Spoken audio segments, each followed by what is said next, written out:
Right, quick video. Vehicle graphics. Okay.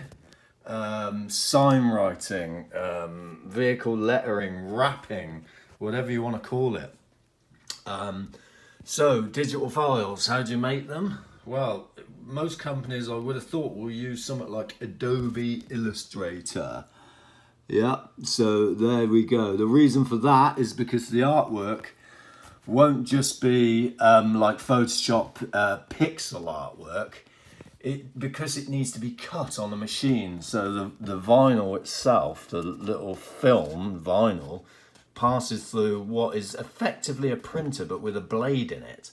So that blade needs to know where to go. So for that reason, you need your artwork to be vectors. So if I zoom into that and go like that, there we go. You can see this artwork is comprised of little lines with dots in it, yeah? So that gives us the basic dimensions of the van.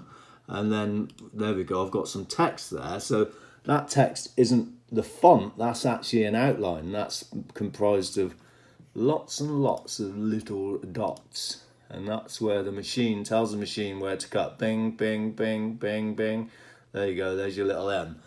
So rather than like Photoshop artwork, so where you've just got like everything's made of pixels, your designer will be using vehicle templates like that. Those are from Impact, and they are represented like this. So basically you've got three types of file or three types of component in digital formatting, right? You have got a text, yeah? So that's actually text, that's represented because it's in Illustrator, it's got a line underneath, yeah? So that's actually a font, yeah? So I can type into there. Yeah, that's a font. So a font is actually like a piece of software that tells the computer what to render on screen. So that's actually no major use, you know. You need everything to be outlined for when it's cut. Yes, you've got to have your fonts to create the artwork, but but you need everything to be vectors in the end. So three types of art, three types of digital element. You've got your font, you've got your vectors like that, and then you've also got pixels. There we go. So there's a picture of some cows. That this for Jesse Smith. That's a butcher's near me. They want some cows on the back of their van.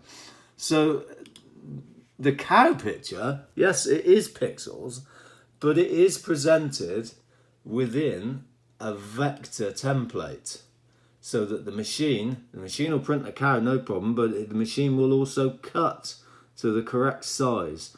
And your sign company will know what size to do that. It's not always sufficient to cut it in exactly the same size as the vehicle. Sometimes if you're filling a panel, you have to do it larger and then, you know, allow some extra so that they can be cut to suit, because the templates aren't always perfect. So yeah, but long story short, please don't try and do your artwork in things like Canva, PowerPoint. Really, yes, I mean, by all means do your visuals in Photoshop if that's what you've got and you want to show us what you've got. That's great, because that is the design, but the actual artwork and production will need to be done in a professional manner, and your local signage company may or may not charge you for that as part of the job.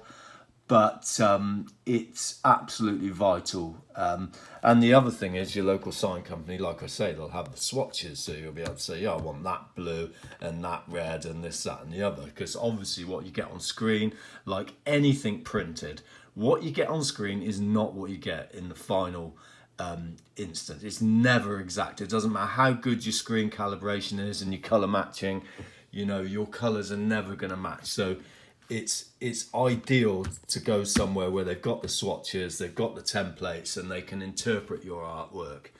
So, you know, don't try and waste time measuring things and using things like Canva and, you know, online applications to make your vehicles. Yeah, you need Illustrator really, or and application that will output vector artwork. So thanks for your time, and I hope that helps. Cheers.